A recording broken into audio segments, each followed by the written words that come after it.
नमस्कार, 5 बजे की खबरों में बहुत स्वागत है आपका। मैं हूं आपके साथ विपिन चौबे और मेरे साथ इस बुलेटिन में मेरे सहयोगी गौरव अग्रवाल भी होंगे मौजूद। लेकिन पिछले 24 घंटों में अमेरिका और ईरान के बीच जो चल रहा है उसको लेकर पूरी दुनिया कयासबाजी के दौर से गुजर रही है। सोशल मीडिया प्लेटफॉर्म पर डोनाल्ड ट्रंप के पोस्ट के मायने क्या हैं? वो लगातार इस तरह की आशंका को जन्म दे रहे हैं कि अब ईरान में वो कुछ होगा जो इससे पहले नहीं हुआ है। इसीलिए यह कहा जा रहा है कि ट्रंप का ऑपरेशन ऑन हो चुका और उसमें ईरान को सरेंडर करना ही होगा।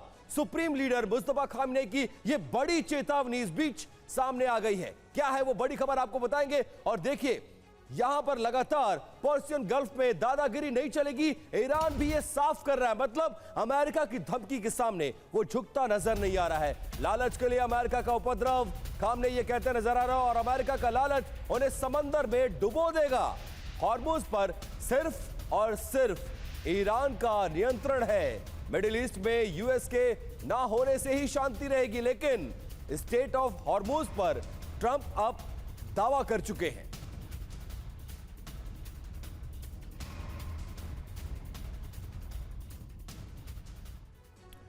तो उल्टी गिनती शुरू हो चुकी है। तेहरान पर हमले के लिए केवल 12 घंटे शेष हैं। ट्रंप ने ईरान पर अटैक 2.0 का वो फाइनल ब्लूप्रिंट तैयार कर लिया है जिसने पूरी दुनिया में हड़कंप मचा दिया है। इस बार का आदेश सीधा और स्पष्ट है, पूर्ण विध्वंस। व्हाइट हाउस से निकले इस सुपर एक्सक्लूसिव प्लान के केंद्र में मुस्तफा खामनेई और ईरान के वो सैन्य ठिकाने हैं जिन्हें नेस्तनाबूद करने की रणनीति बन चुकी है। जी बिल्कुल, और ट्रंप की ये रणनीति 3 मोर्चों पर एक साथ काम करेगी। जल, थल और नभ। समंदर से मिसाइलों की बौछार होगी, आसमान से घातक बॉम्बर्स आग बरसाएंगे, और जमीन पर ईरान के रडार सिस्टम को ध्वस्त करने का ट्रंप ने पूरा इंतजाम कर लिया है।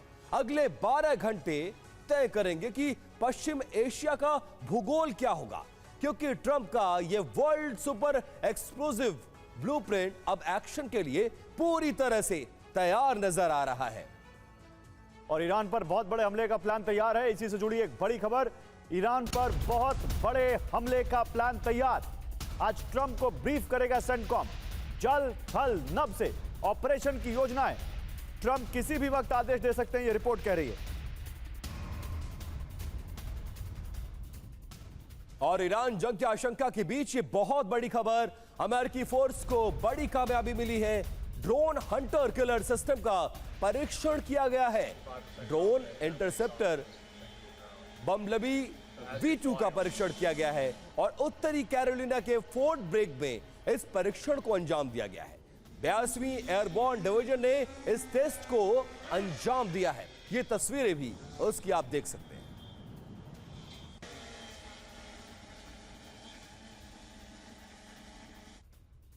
और जंग की आशंका के बीच यूएसएस जेराल्ड फोर्ड पर एक्शन। वॉरशिप से लगातार फ्लाइट ऑपरेशन की तस्वीरें सामने आई। सेंटकॉम ने जारी की ऑपरेशन की तस्वीर।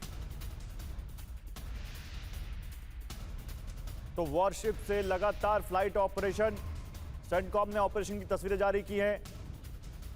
अमेरिका लगातार एक्टिव मोड में है, एक्शन मोड में है। सेंटकॉम ने तस्वीरें जारी करके बताया है कि कैसे रेड सी में यूएसएस जेराल्ड फोर्ड जो एयरक्राफ्ट कैरियर है वहां पर भी अभी भी वो लगातार एक्टिव है और फ्लाइट ऑपरेशन चल रहा है उनका।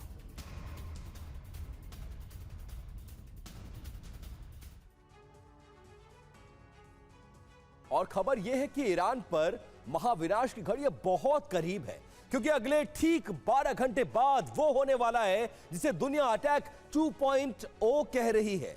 बड़ी खबर यह है कि अमेरिकी सेंट्रल कमांड यानी सेंटकॉम आज राष्ट्रपति डोनाल्ड ट्रंप को हमले की फाइनल ब्रीफिंग देने जा रही है, और इस हाई लेवल मीटिंग के बाद हमले का ब्लूप्रिंट पर अंतिम मोहर लग जाएगी। गौरव, बिल्कुल, और इस बार का वॉर प्लान सिर्फ हवाई हमलों तक सीमित नहीं है, बल्कि इसमें 3 बड़े और घातक कदम शामिल हैं। पहला, ईरान के सैन्य ठिकानों पर बेहद सीमित लेकिन सटीक मिसाइल हमले किए जाएंगे। दूसरा, दुनिया की सबसे महत्वपूर्ण समुद्री लाइफलाइन स्ट्रेट ऑफ हॉर्मुज के कुछ अहम हिस्सों पर कब्जा कर ईरान की कमर तोड़ी जाएगी। और तीसरा, सबसे बड़ा प्रहार, ईरान के यूरेनियम भंडार को अपने कब्जे में लेने के लिए एक स्पेशल ऑपरेशन को अंजाम दिया जा सकता है। जी बिल्कुल, और घड़ी में सुबह के 5 बजते ही यानी अब से ठीक 12 घंटे बाद ट्रंप की ब्रीफिंग शुरू होगी और उसके बाद शुरू होगा तबाही का वो मंजर जिसकी कल्पना तेहरान ने इससे पहले कभी नहीं की होगी। ईरान अब पीछे हटने के बजाय अपने सीमित संसाधनों के साथ सीमित लेकिन निर्णायक जंग को ही अंतिम रास्ता मान रहा है। साथ ही यह भी कह रहा है कि सीमित जंग के बाद फिर से वार्ता संभव है। पहली पोस्ट में ट्रंप ने असॉल्ट गन के साथ खुद की तस्वीर शेयर की, जिस पर लिखा था नो मोर मिस्टर नाइस गाय। संदेश साफ था कि वार्ता के जरिए डील असंभव है। दूसरी पोस्ट में हॉर्मुज ऑफ स्ट्रेट की तस्वीर साझा की, जिसे ट्रंप ने हॉर्मुज ऑफ ट्रंप बताया। संदेश साफ था कि हॉर्मुज पर ट्रंप कब्जा करने की प्लानिंग कर रहे हैं। तीसरी पोस्ट में ट्रंप ने खुद की तस्वीर शेयर करते हुए लिखा तूफान आ रहा है, जो आ रहा उसे रोकना असंभव है। संदेश साफ था कि ईरान पर कभी भी हमला हो सकता है। विकल्प एक, ईरान पर कभी भी एयर स्ट्राइक हो सकती है। एयर स्ट्राइक में सैन्य ठिकाने, missile site, drone factory target पर होंगे। दूसरे विकल्प की बात करें तो नेवल ऑपरेशन किया जा सकता है, जिसके तहत हॉर्मुज पर पूरी तरह कंट्रोल किया जाएगा। साथ ही ईरानी शिप और छोटी बोट को रोकना प्राथमिकता होगी। ट्रंप के सामने सीमित ग्राउंड ऑपरेशन का भी विकल्प खुला है, जिसके तहत हॉर्मुज में ईरान को बढ़त देने वाले सभी द्वीपों जैसे खर्ग, कश्म, लारक द्वीप, ग्रेटर तुनप और लेजर तुनप पर कब्जा किया जाएगा। Bushahr nuclear plant, Shahid Rajaee thermal plant, Neka power plant, Damavand power plant, Parand power plant. तो ट्रंप की 3 तस्वीरों में जंगी संदेश। पहला पोस्ट जमीनी हमले का संकेत, असॉल्ट गन के साथ तस्वीर में वो खड़े हैं और उस पर लिखा है no more mister nice guy. US paratroopers ने अभ्यास किया, बम्बल बी V2 ड्रोन के साथ ड्रिल की है। और यहां पे आप समझिए वो क्या कहना चाह रहे हैं। दूसरा पोस्ट समुद्री हमले का संकेत, हॉर्मुज ऑफ ट्रंप बताया इसको, straight of Trump. Straight of Trump straight of Hormuz को बताया उन्होंने और फिर उस पर लिखा हॉर्मुज पर कब्जे का ऑपरेशन है। तीसरा पोस्ट हवाई हमले का इशारा, लिखा तूफान आ रहा है, जो आ रहा है उसे रोकना असंभव। फिर डार्क ईगल हाइपरसोनिक मिसाइल का तैनाती का प्लान है। आप समझिए 3 पोस्ट से क्या संकेत यहां पर मिलते हैं। और एक बड़ी खबर, मिडिल ईस्ट में डार्क ईगल की तैनाती की जाएगी। डार्क ईगल अमेरिका की हाइपरसोनिक मिसाइल है। सेंट्रल कमांड ने तैनाती की मंजूरी मांगी है इसको लेकर, और जंग की आशंका के बीच मिसाइल की तैनाती का फैसला किया गया है। ब्लूमबर्ग के हवाले से यह बहुत बड़ी खबर। तो सेंट्रल कमांड में तैनाती का आशंका तेज हो गई है। जंग की आशंका के बीच यह एक नई हाइपरसोनिक मिसाइल है, जिसको अब जंग के मैदान में तैनात करने की इजाजत मांगी गई है। और ईरानी नेवी के कमांडर ने बड़ा दावा किया है, दुश्मन के खिलाफ खतरनाक हथियार से हमला करेंगे। ऐसा हथियार आएगा कि दुश्मन डर जाएगा। उम्मीद करता हूं कि हार्ट अटैक ना आए। नेवी कमांडर शाहराम ईरानी का बड़ा दावा।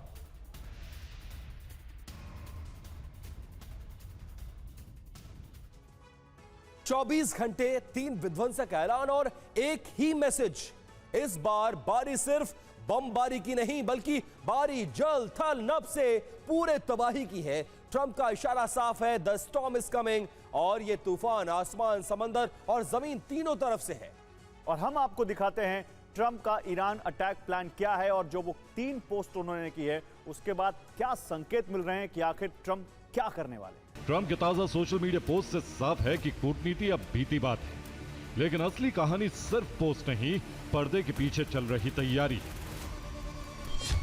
अमेरिकी सेंट्रल कमांड चीफ ट्रंप को सीमित और सटीक हमले की सलाह देने जा रहे हैं, लेकिन सबसे बड़ी बात उपराष्ट्रपति जेडी वेंस का खुद को किनारा करना। पहला मोर्चा आसमान। ट्रंप का सबसे घातक दांव है डार्क ईगल हाइपरसोनिक मिसाइल। यह अमेरिका की पहली हाइपरसोनिक तैनाती होगी। रेंज 1725 मील, रफ्तार 5 मैक से ऊपर। हम जल्द एक ऐसा हथियार लाएंगे जिसकी कल्पना तक नहीं की गई। क्या यह परमाणु हथियार की ओर इशारा है? अगर जल थल नभ से हमला हुआ तो क्या ईरान का जवाब भी परमाणु होगा? यही वो सवाल है जिसने पूरी दुनिया की सांसें रोक रखी। पहला पूर्ण अटैक, जिसमें जल थल नभ से एक साथ वार होगा। निशाना परमाणु ठिकाने, मिसाइल लॉन्चर, खर्ग द्वीप। दूसरा डिकैपिटेशन स्ट्राइक, यानी सिर्फ ईरान की शीर्ष कमान पर टारगेटेड हमला। तीसरा ब्लॉकेड जारी रखना, यानी बिना गोली चलाए आर्थिक रूप से तबाह करना। इस बीच अमेरिका के एक्शन को देखकर ईरान ने दुनिया को खुली चेतावनी दे दी है कि अभी सबसे विध्वंसक हथियार ईरान ने चलाए ही नहीं है, और इस बार जब युद्ध होगा तो इन हथियारों का चलना तय है। मुस्तफा खामनेई की तरफ से आए इस बयान ने पेंटागन तक खतरे की घंटी को बजा दिया। आखिर क्या है ईरान का वो सीक्रेट वेपन जिसका खौफ पूरी दुनिया में है? आइए बताते हैं आपको। देखिए, सबसे बड़ा डर रासायनिक और जैविक हथियारों का है। रिपोर्ट्स के मुताबिक ईरान के पास नर्व गैस, ब्लिस्टर एजेंट और खतरनाक जैविक एजेंट का भारी स्टॉक है जो पल भर में पूरी की पूरी सेना को बेमौत मार सकता है। इतना ही नहीं, ईरान इलेक्ट्रोमैग्नेटिक पल्स यानी ईएमपी हथियारों के इस्तेमाल की फिराक में है। ईरान के पास ऐसे ईएमपी क्लस्टर बम्स हैं जो दुनिया के रडार, कम्युनिकेशन सिस्टम और आधुनिक फाइटर जेट्स को पलक झपकते ही कबाड़ बना पाने में पूरी तरह से सक्षम है। तीसरा बड़ा खतरा है ईरान का एआई आधारित ड्रोन स्वाम्स। मुहाजिर 6 और अबाबिल कर सकता है, जिन पर किसी भी तरह की जीपीएस जैमिंग का कोई असर नहीं होता है। लेकिन सबसे खौफनाक सवाल यह है कि क्या ईरान परमाणु या डर्टी बम का इस्तेमाल करेगा, क्योंकि विशेषज्ञों का मानना है कि ईरान के पास अब हिरोशिमा जैसे परमाणु बम बनाने की पूरी क्षमता है। और अगर ईरान ने अपना ये आखिरी रास्ता चुना तो दुनिया को महाविनाश होने से कोई नहीं बचा पाएगा। इस तरह के अंदाजा फिलहाल लगाया जा रहा है। आप देखिए, ईरान के संवर्धित यूरेनियम पर यह बहुत बड़ी खबर है। आईएईए ने कहा है कि अभी इस्फहान में संवर्धित यूरेनियम मौजूद है। ज्यादातर यूरेनियम इस्फहान में होने की संभावना जताई गई है और जून 2025 से संवर्धित यूरेनियम इस्फहान में ही मौजूद है। ये अंदाजा दुनिया लगा रही है। आईएईए की तरफ से यह बयान जारी किया गया है। और एटमी हथियारों को लेकर आईएईए चीफ का बड़ा बयान। दुनिया में एटमी हथियारों का खतरा बढ़ गया है। आईएईए चीफ राफेल ग्रॉसी ने कहा है, ग्लोबल टेंशन की वजह से एटमी हथियारों के इस्तेमाल की आशंका बढ़ी है। ईरान का परमाणु कार्यक्रम काफी बदला है। ईरान के लिए नए विकल्प तलाशना होगा, ये चेतावनी दी है राफेल ग्रॉसी ने। और हॉर्मुज को लेकर अमेरिका एक बार फिर से एक्टिव हो गया है। अमेरिका और यूके के विदेश मंत्री ने आपस में मुलाकात की है। हॉर्मुज में फ्री शिपिंग तत्काल शुरू करने पर जोर दिया जाए और इसको लेकर विचार किया जा रहा है। तो दो बड़े देशों के विदेश मंत्रियों ने इस हालात को लेकर चर्चा की है, मुलाकात की है। फ्री शिपिंग तत्काल शुरू किया जाए, इसको लेकर अब जोर दिया जा रहा है। और अमेरिकी नाकाबंदी पर ईरानी राष्ट्रपति मसूद पेजेश्कियान का बयान आया। नाकाबंदी विफल होने वाली है, यह कहा पेजेश्कियान ने। नाकाबंदी से अस्थिरता बढ़ी है, अमेरिकी कार्रवाई भड़काने वाली है, यह भी कहा है पेजेश्कियान ने।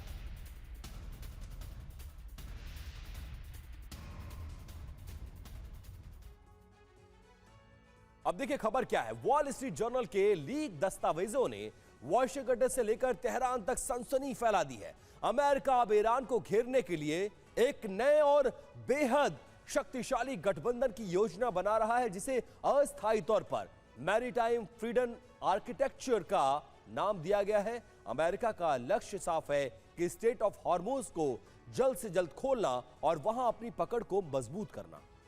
इस नए गठबंधन का पूरा ढांचा 3 मुख्य स्तंभों पर टिका होगा। पहला, दुश्मन की हर चाल पर नजर रखने के लिए सदस्य देशों के बीच रियल टाइम खुफिया जानकारी साझा करना। दूसरा, एक मजबूत कूटनीतिक समन्वय बनाना। और तीसरा, ईरान के खिलाफ एक साथ मिलकर कड़े आर्थिक प्रतिबंध लागू करना।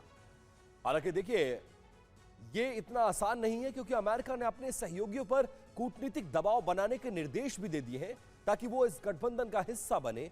वहीं दूसरी तरफ ईरान ने भी कड़े तेवर अपनाए हैं। ईरान ने धमकी दी है कि अगर उसकी घेरेबंदी की गई तो वह हॉर्मुज में माइनिंग यानी समुद्री सुरंगें बिछा देगा और बड़े हमले शुरू कर देगा। अब पूरी दुनिया की नजरें इस बात पर हैं कि क्या अमेरिका का यह नया आर्किटेक्चर ईरान के काउंटर अटैक को रोक पाएगा।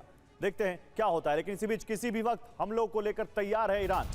ईरानी फोर्स ने अपडेट किया अपना टारगेट। सीज फायर में वेपन अपग्रेड किया है, ईरानी सेना के प्रवक्ता ने कहा है ये। तो ईरान ने भी सीज फायर के दौरान अपनी पूरी तैयारी की है कि हमला जब शुरू हो या जंग जब शुरू हो तो वो भी पूरी ताकत के साथ उसका जवाब दे सके। और अंदाजा यह लगाया जा रहा है कि आज के मौजूदा हालात में कई साल तक ईरान जंग लड़ सकता है और इतना सक्षम हो चुका है। ईरान में बहुत बड़ा मिसाइल और ड्रोन भंडार उसके पास मौजूद है। अमेरिका इजराइल को ईरान के सांसद ने चेतावनी दी है कि हमें कमजोर ना आका जाए और अगर हम पर हमला हुआ तो फिर हम अमेरिका को सबक सिखाकर दम लेंगे। और मिडिल ईस्ट से वापस होगा दुनिया का सबसे बड़ा एयरक्राफ्ट कैरियर। 300 दिनों के रिकॉर्ड तैनाती के बाद यूएसएस जेराल्ड फोर्ड की वापसी। लंबी तैनाती के बाद तकनीकी खामियों का उसके ऊपर असर हुआ लंबी तैनाती का, जिसकी वजह से तकनीकी खामियों की खबर है और इस वजह से अब यूएसएस जेराल्ड फोर्ड 300 दिनों की तैनाती के बाद वापस जाता हुआ। और ईरान के सुरक्षा परिषद के सदस्य मोहसिन रजाई ने एक बड़ा बयान दिया है।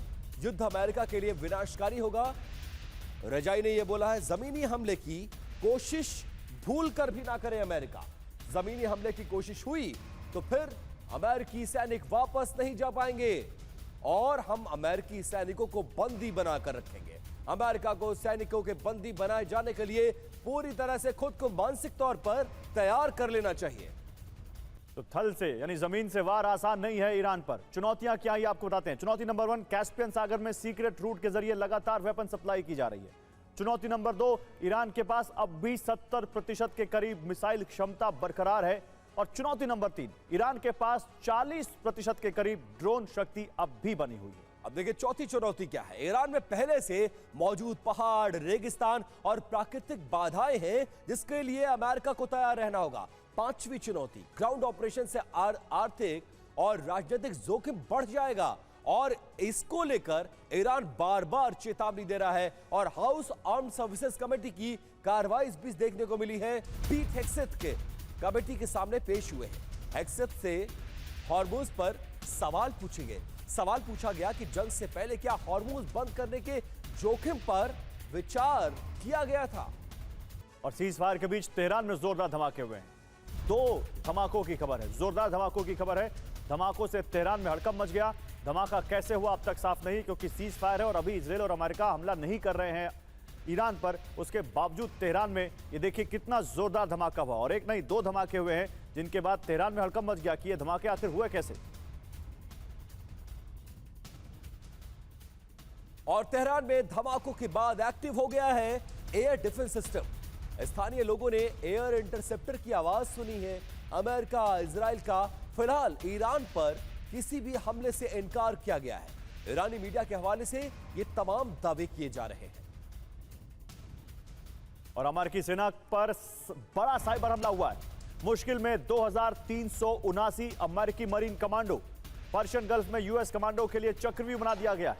ईरान के टारगेट पर अमेरिकी कमांडो।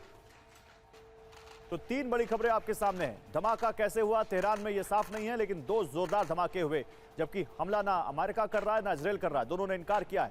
लेकिन उसके बाद ईरान में एयर डिफेंस इंटरसेप्टर कैसे एक्टिव हो गए, ये भी आपको देखिए। और तीसरी खबर, अमेरिकी सेना पर बड़ा साइबर हमला।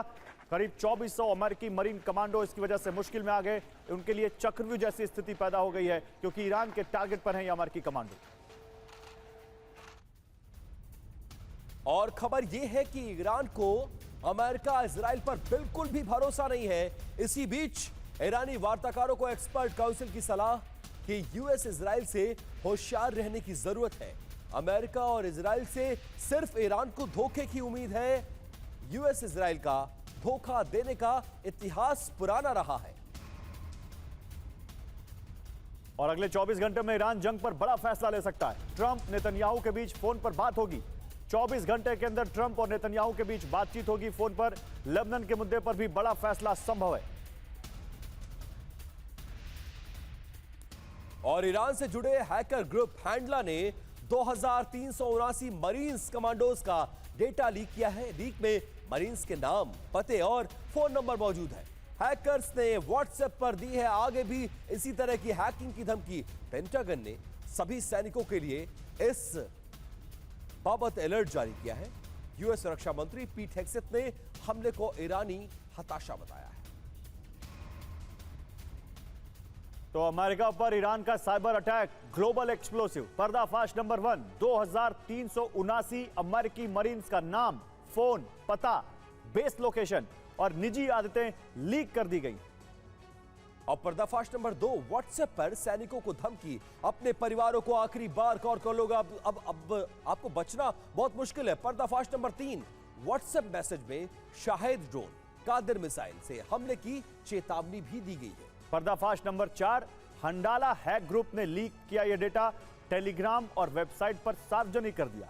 पर्दाफाश नंबर 5, हजारों अमेरिकी नौसेना कर्मियों का डेटा जल्द जारी करने का ऐलान किया है, और जो इसके अलावा है उनका डेटा भी जल्द जारी कर देंगे, ऐसी धमकी दी है उसने। और देखिए छठवां पर्दाफाश क्या कहता है। ये ग्रुप ने इसे ईरान के मिनाब में एक स्कूल पर हमले का बदला बताया। और 7वां पर्दाफाश, पेंटागन, अमेरिका साइबर कमांड ने सैनिकों को इसके बाद अलर्ट और सुरक्षा को बढ़ाने के निर्देश दिए। वहीं एक बड़ी खबर, लेबनान में इजरायली हमला नाकाम हो गया है। हिजबुल्लाह ने आईडीएफ का ड्रोन मार गिराया है। सरफेस टू एयर मिसाइल से मारा गया है इजरायली ड्रोन, और आईडीएफ ने ड्रोन के तबाह होने की पुष्टि भी की है।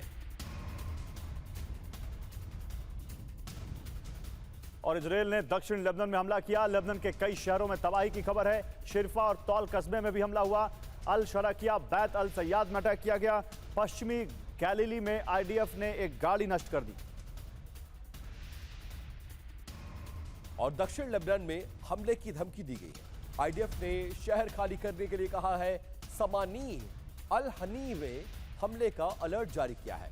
अल कलीला, अल कनीसा में भी इसी तरह का अलर्ट जारी किया गया है। काफर, मजदल, जॉन, सिद्दीकीन में भी अलर्ट जारी हुआ है। तो लेबनान पर बड़े हमले की तैयारी है। इजरायल ने इन इलाकों के लिए अलर्ट दिया है। अल समानिये, अल कलीला, अल कनीसा, मजदल जोन, अल हनिये, वादी जिलो, कफ और सद्दीकीन। पिछले 48 घंटे में भी लेबनान पर भीषण हमले हुए हैं। अलग अलग हमलों में कुल 18 लोगों की मौत हुई है। दोनों देशों में युद्ध विराम के बावजूद हमले जारी।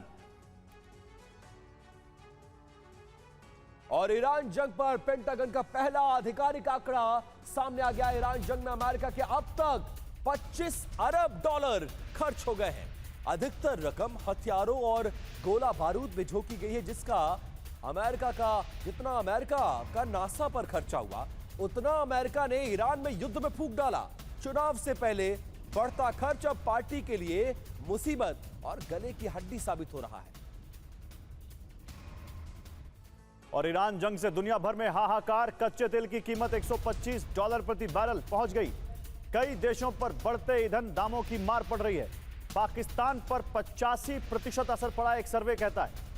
यूरोप और अमेरिका में भी ईंधन के दाम बढ़ गए हैं, एक सर्वे ने यह भी कहा है। तो $125 प्रति बैरल कच्चा तेल अब कई देशों के लिए बड़ी मुसीबत बनता जा रहा है। खासकर पाकिस्तान के लिए तो बहुत ज्यादा, जहां पर 85% असर है। इसके अलावा यूरोप और यूएस में भी ईंधन के दाम बढ़े हैं, यह सर्वे कह रहा है। और तेहरान में इजरायल के खिलाफ ट्रैक्टर रैली लोगों ने निकाली है। ट्रैक्टर लेकर सड़कों पर हजारों की संख्या में ईरानी लोग उतरे हैं। इजरायल अमेरिका के खिलाफ रैली और नारेबाजी की गई है। और ये तस्वीरें देखिए, ट्रैक्टरों में सैकड़ों हजारों ट्रैक्टर पर सवार होकर किसान और स्थानीय लोग किस तरह से अमेरिका और इजरायल के हमलों का तेहरान में विरोध कर रहे हैं।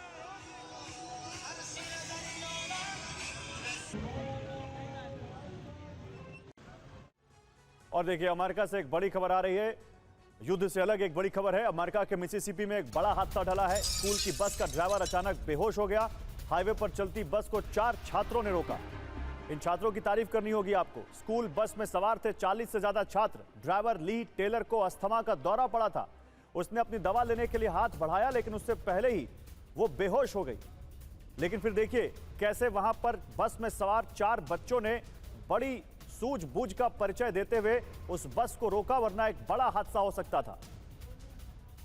ये तस्वीरें हम आपको दिखा रहे हैं अमेरिका के मिसिसिपी की। एक महिला बस ड्राइवर जो स्कूल बस को चला रही थी, जिसमें 40 बच्चे सवार थे, वो अचानक बेहोश हो गई इस चलती स्कूल बस में। उसको अस्थमा का दौरा पड़ा था। वो दवाई लेने के लिए अपना हाथ आगे बढ़ाती है, लेकिन उससे पहले ही बेहोश हो जाती है। और उसके बाद 4 बच्चे बाहर आगे आते हैं और बड़ी सूझबूझ से उस बस को रोकते हैं, वरना एक बड़ा हादसा हो सकता था। ये अमेरिका के मिसिसिपी की तस्वीरें हम आपको दिखा रहे हैं।